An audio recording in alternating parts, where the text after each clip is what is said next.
mais ou menos 2 semanas atrás eu tive um sonho. Deus falou comigo fortemente através desse sonho. Eu estava num lugar onde eu, o John, pastor da Igreja Batista Livre, e o pastor Wilson, pastor da Igreja Voz, estávamos num ambiente onde ocorreu uma palestra, um ambiente grande, tinha passado por uma reforma e tinha no teto umas fuligens, você sabe, poeira. E o John tentou limpar, não saía com rodinho e pano, e o Wilson deu uma ideia para ele fazer, também não funcionou. Havia um andaime, eu deitei no andaime, tirei o sapato e passei o pé com a minha meia e limpou o teto. E logo após descemos, eu falei para eles, olha, essa sujeira que está no alto sai com os pés, né? Limpando com os pés. E fui, na continuidade do sonho, abordado por um rapaz de 16, 18 anos de idade, e ele disse para mim, junta suas mãos, une ela e aponta para a minha fronte. E eu assim o fiz. Ele era mais baixo que eu, e eu apontei para a fronte dele então. E ele disse, tudo bem, não vai dar certo, o senhor precisa se sentar. E eu me sentei no chão, foi a orientação dele. E ele então se abaixou, ficou mais ou menos no meu nível. Eu apontei ali, ele se afastou uns 15 metros, encostou no alambrado, tinha mais 2 rapazes como referência ao lado. E ele disse, olha, aponta para a minha fronte. Eu apontei. Ele falou, o senhor tem certeza que está na minha direção? Eu falei, tenho. Aí o do lado esquerdo dele, direito meu, disse, não, o senhor está apontando para mim, não é para ele. E eu disse, então, minha visão está distorcida. Eu estou com a visão aí nos 45 graus, mais ou menos, fora daquilo que é uma visão reta. E pedi para a Diana, que ela estava presente, eu falei, Diana, busca o óculos do pai, porque eu acho que isso aqui é a falta do óculos. Pus o óculos e a visão continuava distorcida. E acordei pela manhã, será madrugadinha, fui orar, pedi a Deus, liguei logo cedo para o Wilson, falei, Wilson, vamos conversar. Eu tive um sonho, a gente tem muito boa amizade. Ele falou, vamos tomar um café hoje então. Aí sentamos, conversamos, e quando eu contei o sonho, ele falou assim para mim, que também compartilhei isso com Samuel, quão belos são os pés daqueles que anunciam a palavra de Deus.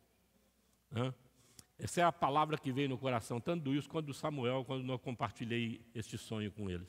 Eu também compartilhei esse sonho com a nossa liderança aqui. E Deus me orientou muito através dessa conversa com o Wilson, com a nossa liderança, e nós então decidimos que eu preciso estar mais à frente da igreja. E os nossos líderes precisam ir com os seus pés, anunciar a palavra de casa em casa, ter mais relacionamento uns com os outros e também com a igreja, ganhar vidas para Cristo, trabalharem mais como servo. Eles já estão bem desenvolvidos na palavra, estão indo muito bem, mas nós vamos inverter um pouco a função e a maneira de funcionar dentro do corpo. Amém, irmãos? Porque é algo que precisa ser limpo e só se limpa com os pés, é na caminhada, é na jornada. E esses são os servos do Senhor. Amém? Nesse sentido, eu vou assumir mais o púlpito daqui por diante. E vai ser uma bênção em nome de Jesus para a igreja, vai ser uma bênção para a nossa liderança, com certeza, porque nós temos certeza que é uma direção do Espírito para a nossa vida. Romanos capítulo 1, verso 16, diz assim, não me envergonhe do Evangelho, porque é o poder de Deus para a salvação de todo aquele que crê, primeiro do judeu, depois do grego. Porque no Evangelho é revelada a justiça de Deus, uma justiça que do princípio ao fim é pela fé, como está escrito, o justo viverá pela fé. Vamos orar. Pedir a bênção do Senhor em nome de Jesus para esse tempo que nós vamos ter aqui. Pai Santo, é a Tua palavra, faz ela desde já neste dia se cumprir na vida da Tua igreja. Faz com que em nome de Jesus sejamos um pouco mais, ó Deus, alertados, transformados, avivados pela Tua palavra. Ó Deus, pedimos que assim o seja em nome de Jesus. Repreendemos todo o mal que paira sobre a Tua igreja. Repreendemos toda apatia, todo desânimo e rogamos, ó Deus, em nome de Jesus, profeticamente, um avivamento e uma direção, ó Deus, da parte do Teu Espírito para a Tua amada igreja nesses dias. Para a glória do Teu nome. Amém. O Evangelho é o poder de Deus, afirma o apóstolo Paulo. O apóstolo Paulo não está dizendo aqui, ou seja, ele está dizendo nas entrelinhas que o poder não está nele, não é o apóstolo, mas é o evangelho. É a palavra de Deus que é transmitida. Não é aquele que transmite, mas é a palavra de Deus por si só. Amém, irmãos?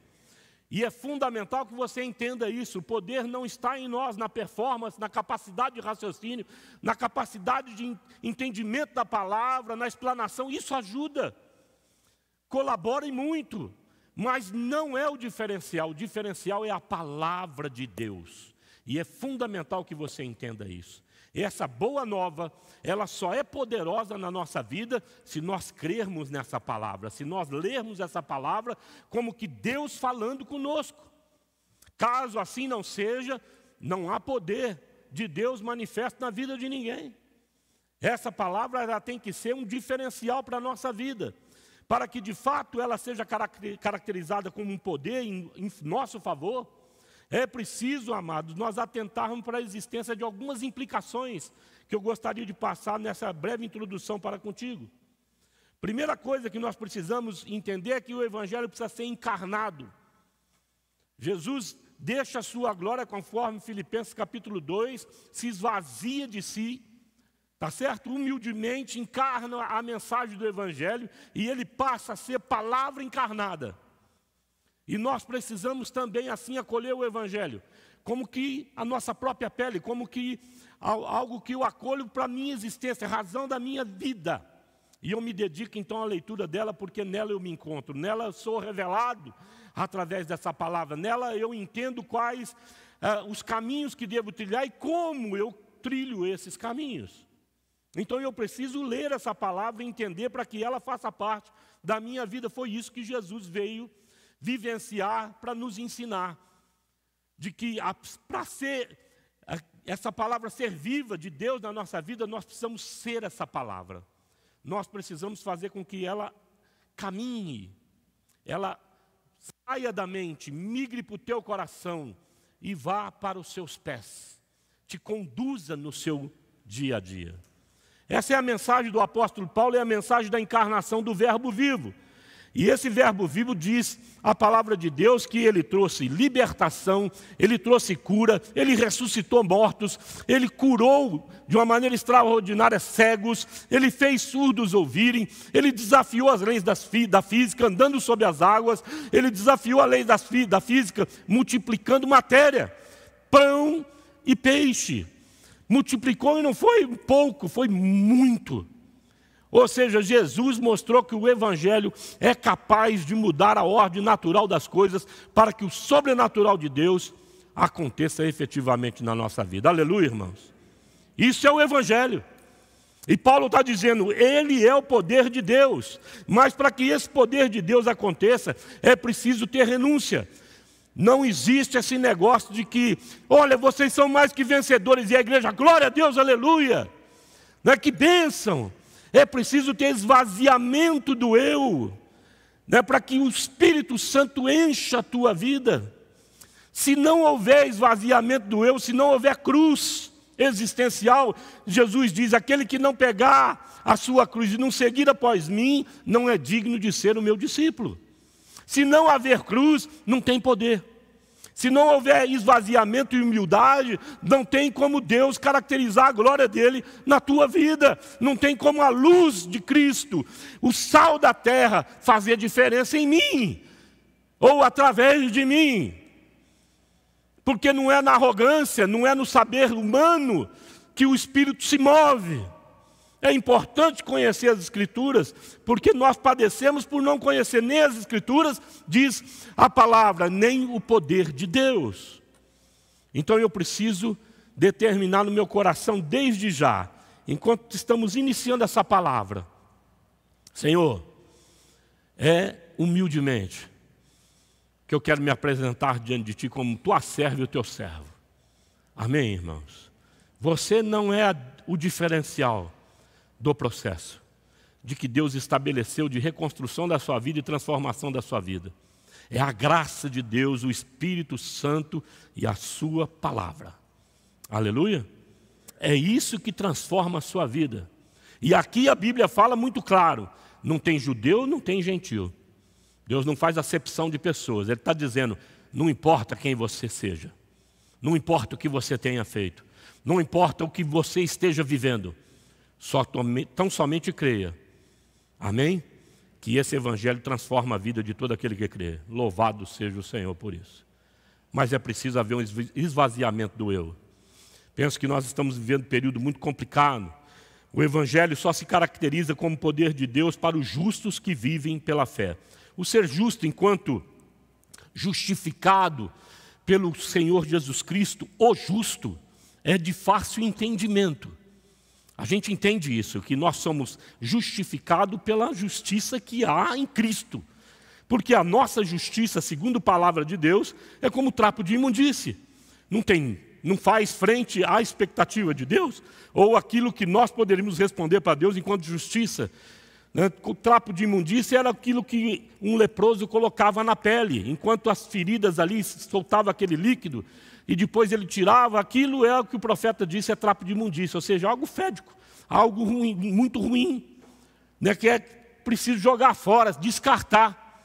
Essa é a nossa justiça. Então, se não houver um esvaziamento e entender que nós precisamos nos mover baseado na justiça de Deus, não tem como promover essa justiça, que é do princípio ao fim, segundo o apóstolo fala no texto. Então é preciso nós entendermos, e não só entendermos, mas sermos sim, instrumentos de graça e justiça, promotores de justiça de Deus, da palavra, e não da nossa perspectiva. Mas nós temos uma inclinação complexa, né? Enquanto seres humanos. Nós gostamos de julgar o semelhante. A gente tem essa coisa dentro de nós, né? Tira um pouco da igreja, mas de repente você está andando pelo caminho e você vê hoje política, você vê hoje aí um bandidismo sendo idolatrado dentro do nosso Brasil, e você olha alguns personagens, como é que você julga dentro do teu coração? Algumas celebridades aí são dignos de bênção, de elogio, de orgulho, ou nós falamos, vai para o inferno, que te carregue e vai tarde, mais ou menos assim. Porque o mundo está de cabeça para baixo. Nós temos muitos problemas nesse sentido, e nós temos problema também até com gente que está próximo. E nós balizamos o outro a partir da nossa própria justiça, e não da justiça de Deus. Às vezes nós descartamos pessoas do nosso relacionamento, porque nós entendemos a partir da nossa justiça que aquele relacionamento não é legal. Aquilo não serve para mim. Por isso eles olhavam para Jesus quando sentava na mesa de um boteco, vamos dizer assim, no meio dos beberrões, e isso era a acusação que pesava sobre ele, que ele estava sentado lá para fazer a diferença na vida daqueles que eram escravos, né? E eles pichavam Cristo, julgavam ele. Por isso nós temos um fariseu no templo, do lado de um publicano, que bate no peito e diz assim: Senhor, eu mereço a sua graça, né, a sua vontade, o seu favor. Por quê? Porque eu jejuo 2 vezes na semana, eu dizimo, eu oferto, eu não falto um culto da sinagoga. E o publicano do lado bate no peito dizendo assim: Senhor, eu não sou nada, eu preciso da tua graça, da tua misericórdia. Jesus então pergunta àqueles que estavam ali do lado deles, julgando: quem voltou justificado para sua casa? E todos responderam: o publicano. Porque Deus não se apraz com soberbos. Ele rejeita o soberbo, resiste o soberbo, mas dá graça aos humildes. Aleluia, irmão. Louvado seja o Senhor. É fácil entender isso, mas a palavra continua: os justos e que vivem pela fé. Viver pela fé também nos parece fácil professar, difícil é praticar. Nós estamos vivendo um tempo muito delicado, onde nós dependemos em parte, e somos condicionados em parte, das coisas desse mundo, o que o mundo nos oferece, e das coisas de Deus. Nós estamos como que nivelando ambas as coisas como importantes para a nossa vida. E de repente, eu estou vendo nos últimos anos, sabe, uma diferença grande. As coisas do mundo têm mais relevância na nossa vida, e muito mais do que as coisas de Deus. Tenho tempo para tudo, só não tenho para Deus. Tenho tempo para tudo, não tenho tempo para ler a palavra. Tenho tempo para tudo, mas não tenho tempo para orar. Não tenho tempo para ter comunhão efetiva com meus irmãos. Pastor, a vida está difícil, tem que trabalhar. É assim que eu estou vendo a igreja nos nossos dias. Há uma inversão de valores aqui. Se a palavra de Deus diz que você deve procurar primeiro o reino de Deus, é porque ela entende que essas coisas do mundo te cativam de uma tal maneira e te faz correr como um rato dentro de uma gaiola, sabe aqueles ratinhos que correm naquela, sei lá, rodando lá, tipo roda gigante ali, que fica ali girando, não vai para lugar nenhum. É assim que os nossos irmãos e irmãs vivem nos nossos dias enquanto discípulos do nosso Senhor Jesus Cristo. Não percebe que buscando primeiro, Deus vai aplanando o caminho. Que buscando primeiro o reino de Deus, Deus vai provendo. Que buscando o reino de Deus, a vida abundante de Cristo vem sobre a tua vida e dos seus filhos. Que buscando o reino de Deus, nada lhe faltará. Que buscando o reino de Deus, a aflição fica do lado de fora da tua casa, do lado de fora do teu coração. E a paz do Senhor, ela toma conta dos teus pensamentos, das tuas emoções. Aleluia, irmãos. Então não permita que isso, se torne igual, porque não é. O mundo tem estratégias e tem muita coisa boa, mas são secundárias, vão passar. E vai passar mesmo. Aleluia. Mas aqueles que fazem a vontade do Senhor, esses permanecem para todo sempre. Louvado seja o Senhor por isso. Então é importante nós colocarmos as coisas nos seus devidos lugares. Precisamos fazer uma autorreflexão que se queremos o Evangelho de Deus, enquanto poder de Deus manifesta na nossa vida, nós precisamos aprender a viver pela fé. Pastor, como é que é isso? Olha, ainda que a figueira não floresça, nem dê fruto, não tenha fruto na vinde, eu ainda me alegrarei no Senhor. É dar graças por aquilo que Deus está dando. Olha, eu estou na guerra, estou na luta, não tem problema. Eu dou graças porque eu sei que eu vou sair disso. Meu Deus não me deixa no deserto. Deserto passa. Deserto é tempo de tratamento. As aflições passam. Elas tratam, mas elas passam. Elas não permanecem na vida dos filhos de Deus. Você crê nisso? Creia, porque isso é palavra do Senhor para a tua vida. A primeira coisa que nós precisamos fazer é viver pela fé. Esse é o conselho. Viva pela fé. Está escrito, o justo viverá pela fé. Primeira coisa que você tem que aprender é viver baseado na soberania de Deus. Não é do seu jeito, não é sob a sua perspectiva, não é a maneira com que você discerne o ser humano, não é a maneira com que você também se relaciona, não é você o fator diferencial, eu repito aqui, é o Evangelho de Deus, a palavra, a boa nova. E eu preciso que a minha vida seja uma boa nova. Eu preciso viver pela fé baseado na soberania de Deus. E Deus é soberano sobre todas as coisas, inclusive sobre a tua vida. A minha vida. Os meus dias estão escritos. Deus tem um início, meio e fim para mim. E o dia que Ele me chamar, louvado seja Deus, cumpriu-se então os desígnios de Deus na minha vida.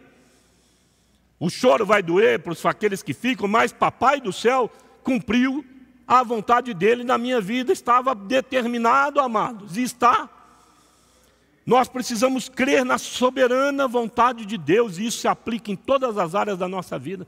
Nós precisamos olhar para a nossa vida e, Senhor, eu estou ajustada, estou ajustado dentro desse caminho que o Senhor se agrada. Não estou pregando aqui legalismo, fundamentalismo, religiosidade, mas relacionamento com Deus. Você precisa olhar para os céus e pedir a Deus para te dar discernimento se a sua vida está de fato agradando o Senhor. E você tem que dar os seus pulos para se adequar a isso, responder afirmativamente às questões que o Espírito Santo levanta na tua mente e no teu coração. Eu conheço Deus há muitos anos, amado. Eu sei porque Deus me transformou de um alcoólatra num homem normal, um homem livre disso. Eu sei que eu era. Eu sei como eu era como esposo, que eu era como pai. Eu sei o que Deus tem na minha vida. E eu sei que Ele fala no coração de todo ser humano. Ele dá um toque singular na tua vida e você sente um incômodo. Você bate uma tristeza dentro de você em função da vida que você sabe que não deveria estar vivendo, mas o Espírito te constrange, porque Ele fala forte no nosso coração. Eu te amo, você é obra das minhas mãos, são verdades que o Espírito testifica no teu coração. E isso que você está fazendo não é bom. Vai fazer mal para você, meu filho e minha filha. Deus trata com carinho, com respeito, com amor. E a Bíblia fala isso na pessoa também do apóstolo Paulo. O amor de Deus nos constrange. E constrange mesmo. E é com esse constrangimento que eu quero fazer esse apelo a você. Ouça o Espírito e coloque em prática o que Ele te pede. Amém? Assim você vai ser livre de religião. Sabe, de ter ritos, regras. É você e Deus. Aleluia. Segundo, no plano de salvação de Cristo Jesus, louvado seja Deus, todos nós entendemos isso. Jesus morreu na cruz para nos salvar, né? Pagou o preço do nosso pecado, era nosso, não era dele. Nós sabemos disso. Somos justificados pelo justo que morreu injustamente na cruz. Louvado seja o Senhor, mas só que a salvação traz uma implicação. Quando ela chega na minha vida, ela me tira do reino das trevas e passa para o reino da luz. Eu era escravo de Satanás, agora eu sou escravo de quem? De Jesus. É de Jesus mesmo? Jesus é Senhor da nossa vida? Ele pode pedir que você faz? Pode responder que sim, amados. Pastor, estou respondendo na medida da minha capacidade. Mas você precisa responder na medida da sua capacidade. Deus entende isso. Mas Ele precisa de uma resposta. Deus não se contenta com omissão, com silêncio. Ele precisa ver uma atitude da nossa parte, nem que seja um passo em direção àquilo que Ele está me pedindo. Não tem problema. Ele vai honrar a tua vida. Aleluia. Você não deve andar em direção ao que o Espírito está te falando, está falando ao teu coração, em função de outras pessoas, do que os outros pensam. Não, eu preciso dar uma resposta para o Espírito. E se eu dou um passo, fala, está difícil, Pai, Ele vai te ajudar, em nome de Jesus. Eu sei, eu vivi isso. Eu ia para a igreja com 38 desse tamanho, cano longo nas costas. Eu era neurótico. E era assim que eu ia para a igreja, brigando com a minha esposa. E ela fala hoje que ela aprendeu a brigar comigo. É brincadeira? Ela era um doce, ela aprendeu a brigar depois comigo, Zé. É assim que funciona. Eu sei como é ser uma pessoa dura, uma pessoa inflexível, e que precisa ser quebrado por Deus. Deus quer amoldar em você o mesmo coração que pulsa no coração de Jesus Cristo de Nazaré. O mesmo caráter de Cristo, a mesma longanimidade, a mesma paz, sabe, quer fazer exalar esse perfume suave de Cristo na sua vida, amém, irmãos? Terceiro, no propósito que Deus tem para a sua vida. Deus tem um propósito para todos nós. Tinha para Cristo, tinha para com os apóstolos, tem para com a tua vida. E você precisa se enxergar dentro desse propósito. Eu gosto muito de falar sobre família, porque um pai e a mãe precisam olhar para os seus filhos e entender que eles têm um propósito divino na vida dos seus filhos. Sabe, ser um exemplo vivo dessa mensagem. É difícil nós termos entendimento disso, mas quando você passa perto de uma pessoa cheirosa, as mulheres aqui, vamos lá, sente um cheiro de um perfume que você gosta. O que você faz, irmã, minhas irmãs? O que vocês fazem?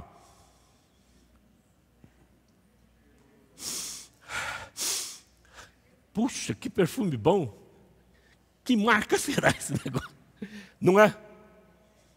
Um homem quando cheiro muito bom com outro homem, o que ele faz? Está muito perfumado do meu gosto. Isso é no meu tempo, não sei hoje. Mas é fato que todo perfume bom chama atenção. Chama ou não chama? Hã? Assim como coisas ruins, cheiros ruins, aromas ruins. O que a proposta do Evangelho é para mim e para você, que onde eu entro, o suave perfume de Cristo faz diferença. As pessoas gostam de inspirar. Porque inspira mesmo, né? Nos dois sentidos. Sabe, absorver. Pai e mãe, seus filhos precisam sentir isso em vocês. Ai, como que é bom, como que é gostoso, como que é suave, como é leve. Aleluia. Isso tem que se estender também nos relacionamentos que temos com as pessoas. Eu sei também como que é ser duro com as pessoas e perder amizades importantes. Inflexível em função de conceitos fechados. Eu me criei sozinho na fé, praticamente, sem um conselheiro perto. E, amados, a gente sofre muito. Precisamos aprender os propósitos de Deus através da nossa comunhão com aqueles que nos amam, amém? Com quem se importa com a nossa vida. Segundo ponto, seja um homem espiritual, homem no sentido genérico da palavra. Ora, o homem natural não compreende as coisas do Espírito de Deus porque lhe parecem loucura e não pode entendê-las, porque elas se discernem espiritualmente. Mas o que é espiritual discerne bem tudo, e ele de ninguém é discernido, porque quem conheceu a mente do Senhor para que possa instruí-lo? Mas nós temos a mente de Cristo. Ou seja, nós precisamos aprender que todas as coisas precisam ser discernidas de cima para baixo. É uma visão do alto, uma visão a partir da mente de Cristo, e não da nossa mente. Não é uma visão rasteira, na horizontal. Não é uma visão, né, que vai abaixo ainda dessa superficialidade, que tem gente que vai ainda abaixo disso. Muito mesquinho, né, muito tacanha, muito pequeno. Olha aqui embaixo, não pode, irmão. Nós precisamos olhar nos olhos das pessoas. Ter sim essa visão do contexto, da realidade, mas discerni-la com uma visão que vem do alto. Amém? Isso nós chamamos de conversão, chamamos de transcendência. Chamamos isso em Cristo Jesus de capacidade de esvaziamento das minhas prerrogativas e da maneira com que eu leio o outro e as circunstâncias para lê-la a partir da mente de Cristo. Como que Jesus vê isso? Esse é um desafio para todos nós. E é um grande desafio. E o Evangelho tem essa implicação. Aleluia. O mundo não se resume na sua maneira de pensar e na sua maneira de existir. Ele se baseia efetivamente numa comunhão efetiva com as pessoas. Vamos falar aqui como ter a mente de Cristo. Primeiro, decida crer e praticar a fé. Crer sem prática não existe. A palavra precisa entrar na mente, vir para o coração, como eu disse, e migrar para os pés. Eu preciso andar na palavra. Primeiro ponto, a fé virá através do ouvir e ouvir a palavra de Deus. Diz Romanos capítulo 10, verso 17. Como que eu ouço a palavra de Deus? Vocês estão ouvindo a palavra de Deus, daquilo que Deus usa a minha vida, no meu conhecimento e na minha prática do Evangelho. Eu não posso pregar alguma coisa que eu não tenha vivido. Então, várias vezes eu vou estar aqui me expondo como eu era, o que aconteceu e como Deus visitou a minha vida e como Deus fala comigo. Para que você entenda que Ele também vai falar com você. Porque eu sou igualzinho você. Se não, pior do que você. Porque talvez conhecendo um pouco mais a palavra, dou respostas mais insignificantes ao Senhor do que você o dá. Talvez os seus passos sejam mais relevantes do que os meus. Porque Deus tem uma expectativa maior comigo, a palavra diz isso. Quanto maior o conhecimento, mais ele será cobrado.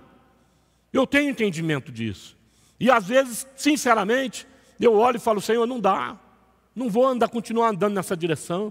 Estou morrendo aos poucos dentro desse negócio. Mas o projeto de Deus é esse. É me matar mesmo dentro do processo. No sentido de falar, viva você menos, deixa eu viver mais. Aleluia. Deixa eu ser grande na tua vida. Você não precisa ter muito espaço. Essa palavra é para você também, amados. Nós precisamos entender isso. Ouvir o outro. Ouvir pessoas falando o que Deus está fazendo na vida delas. Isso traz dignidade para o outro e para você. Traz uma riqueza extraordinária. O mundo não pode se resumir na sua família. Você tem que ter comunhão com os santos. Aleluia. Leia e medite dia e noite na palavra de Deus. Sabe, amados, leia a palavra. Você vai ver que daqui a pouco, talvez você não guardou o texto, mas o Espírito Santo vai fazer você lembrar no momento que você vai precisar. Você vai estar vivendo uma situação na tua vida e o Espírito Santo vai fazer brilhar na tua mente, no teu coração, a palavra que você vem lendo. E Ele vai te direcionar e vai te guardar, porque a palavra de Deus é viva, ela é poderosa, ela é eficaz. Amém? Ela nos guarda, nos cura, nos liberta, nos livra do laço do passarinheiro. Glória a Deus, aleluia. Invista tempo para orar. Lucas 22, 39, Jesus no monte de Getsêmani mostrou que a oração nos livra da tentação. Qual era a tentação de Jesus? Pai, afasta de mim esse cálice, se for possível. Mas caso contrário, Senhor, faça cumprir em mim a tua vontade. Soberania de Deus, desígnio de Deus, propósito de Deus. É isso que eu quero. Nós precisamos querer tudo que Deus tem para nós. Aleluia? Tudo. E recusar querer condicionar Deus na nossa expectativa, do nosso jeito. Não, isso não funciona no Evangelho. É quando eu me exponho que Papai do Céu vai lá e toca. Tenha comunhão com os justos no final, Atos 2, verso 42. Uma comunhão virtuosa. É uma comunhão que você aprende a orar, você aprende a ver o poder de Deus. E assim que os apóstolos ficaram olhando a Cristo e disseram para ele, Senhor, ensina-nos a orar. Porque eles viram que a oração de Jesus resultava em sinais extraordinários, em efeito prático na convivência com outras pessoas. E é assim que os nossos filhos começam a ver que Deus é vivo no meio da família. Quando eles percebem que de repente Deus estendeu a mão e curou um dos familiares. Quando de repente ele percebe que a mamãe e o papai foram visitados pelo poder do Evangelho. E aquilo que era impossível acontecer na família, aconteceu. E os filhos olham para os pais e falam, Deus é vivo. Louvado seja o Senhor por isso. Mas eles estão prestando atenção. Nós precisamos prestar atenção nos nossos irmãos. Tiago foi atacado por vários pitbulls, aí 5 cachorros, está aqui inteiro. E ele confessou naquele dia, professando aqui, dando testemunho de que estava perdendo as forças. E de repente para um homem que estava atrasado no seu compromisso. Um homem senhor, desce a ida da pampa, ele tem condição de pular e ser socorrido. Quem mandou aquele homem ali naquela hora? Eu não acredito em coincidência para os filhos de Deus. Eu acredito numa intervenção divina extraordinária na nossa vida. Fatos assim precisam, impactar o nosso coração. Nós estávamos em casa esses dias e meu netinho, pequenininho, Davi, puxou lá um aparador com vidro grande. O vidro e um vaso caiu sobre ele. Bateu no nariz, cortou os supercílios do menino, que eu olhei o menino, o rosto todo cheio, coberto de sangue, a Tina apavorada, também a minha filha. Eu peguei o menino, levei para o tanque para lavar o rosto, para ver a dimensão do estrago. Eu sei o peso do vidro. Quebrou o narizinho e abriu um pouco os supercílios, deu 2 pontinhos. Mas foi livramento de Deus. Deus pôs a mão.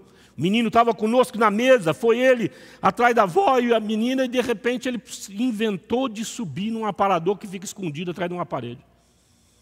Se pega na traqueia dele, fratura, ia dar um problema sério, seríssimo, o vidro era muito pesado. Demos embora, pulamos na rua, já levaram embora, estamos trocando a mesa também, né? Que é de vidro, porque o menino é espoleta. E a gente, avô, não se apercebe, né? Porque vai de vez em quando, não fica toda hora lá dentro. O que eu estou dizendo para vocês, irmãos? A gente não controla circunstâncias adversas. Nós não controlamos a vida. Acidentes acontecem dentro do percurso da nossa jornada. Nós precisamos estar na presença de Deus e crer que Ele vai intervir. Aleluia! Não só na sua vida, mas dos seus filhos. Vão guardar os seus netos. Já pensou se acontece um negócio, um desastre maior, de maior proporção? Meu Deus, eu fiquei abalado, eu estou com torcicolo, não estou podendo nem mexer direito o pescoço. Não é pela situação, de pensar na proporção que poderia ser aquilo. Há coisas piores do que isso. Nós incorremos no risco de perder os nossos filhos para o mundo. Se nós não formos e nos constituirmos na mensagem do Evangelho, como pessoa, se não exalarmos o suave perfume de Cristo, se não transmitirmos paz nos nossos relacionamentos. Amém, irmãos? Terceiro, defina sua identidade no Senhor Jesus. Não me envergonhe do Evangelho, porque é o poder de Deus para a salvação de todo aquele que crê, primeiro do judeu, depois do grego. Isso é muito sério. Olha o que Jesus diz em Lucas 9, verso 26. Porque qualquer que de mim e das minhas palavras se envergonhar, dele se envergonhará o Filho do Homem, quando vier na sua glória, e na do Pai e dos santos anjos. O que é ter vergonha do Evangelho? De repente eu estou dentro de um ambiente social, onde ser identificado como um servo de Deus, uma serva de Deus, pode gerar constrangimento. E nós então nos retraímos. Como pode aqueles que são luz esconder essa candeia e essa luz debaixo de uma cama? Como pode você esconder uma cidade iluminada em cima do monte? Os princípios dessa palavra é que você não pode esconder a sua identidade com Cristo de ninguém. Aleluia, irmão. Não importa o meio que você esteja, se você ali o está, porque Deus tem um propósito da luz dele brilhar através da tua vida. Tenha certeza disso. Certa feita, já falecido o senhor Roberto Francói, era o meu diretor dentro da CODERP na prefeitura, me levou numa reunião com o delegado seccional, e ali tinha mais 2 delegados. Nós fomos lá numa reunião para preparar a FEAPAM, e ele estava me apresentando, me inserindo nesse contexto. E ali tinha, não vou citar os nomes dos delegados aqui, porque eles estão tudo aí, ainda andando por aí, fica chato. Mas tinha lá uma discussão sobre escândalos dentro da maçonaria, algumas coisas que, sabe, gente que não pagava os outros, gente que dava mau testemunho, e eles estavam querendo fazer uma faxina dentro do processo. E aí o senhor Roberto falou: gente, vamos parar de falar isso, porque ele era grã-mestre de uma loja, porque nós temos um espião aqui no meio. Ele me conhecia meu pai desde menino. E eu comecei a rir, porque a maneira que ele me discerniu, né? E ele falou: como assim espião? Ô Galvão, que espião? Me chamavam de Galvão naquela época, porque eu fui policial com esse sobrenome. E aí então eles disseram: não, ele é pastor, esse cara aí é pastor. Esse cara é crente. Aí ele falou: então tá, vamos ver então, qual que é a solução? O que você faria? Vamos ver se você nos ajuda nisso. Aí tinha um quadro na parede, Jesus Cristo. Eu falei: tá vendo lá, ó? Vocês estão com a referência errada. Nem o Senhor serve de referência, mas aquele serve. Olha para Cristo, e não para a foto, para o Cristo histórico. Esse homem justo, verdadeiro, amigo, leal, fiel, ele é modelo para vocês. É modelo para todos nós, é modelo para todo ser humano. E nele tem uma vontade expressa de Deus, manifestação do amor de Deus. Deus não quer que ninguém se perca. Inclusive os senhores aqui. Amados, no nome de Jesus, aquilo que era um ambiente, vamos dizer assim, que demonstrava resistência e uma certa sátira em relação a possível constrangimento gerado em função da pergunta, se transformou num ambiente de respeito. Espera aí.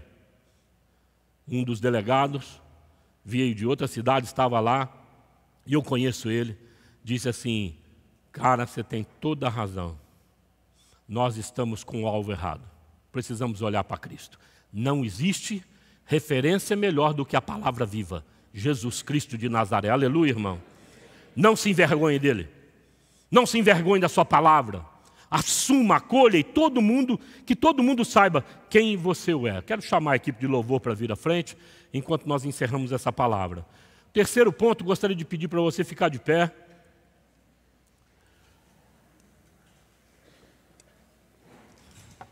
O Espírito Santo está transformando sua vida à semelhança de Jesus. Você crê nisso? Crê mesmo? Louvado seja o Senhor. Mas Deus não transforma ninguém que não queira, que não deseje.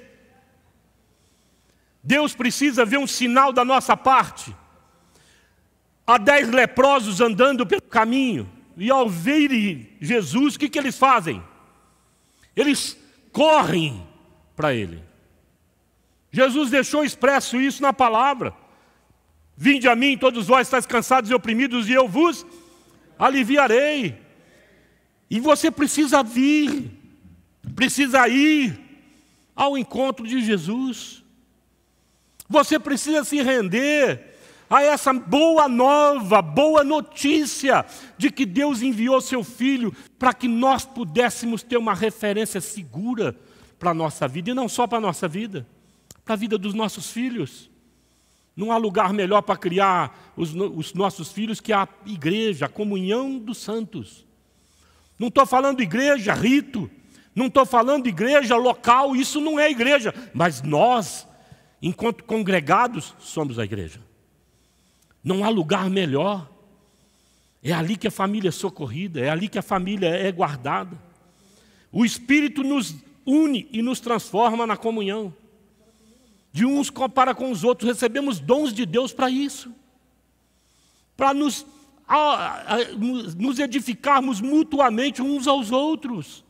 Todos nós temos virtuosidades do céu. Somos especiais em Deus.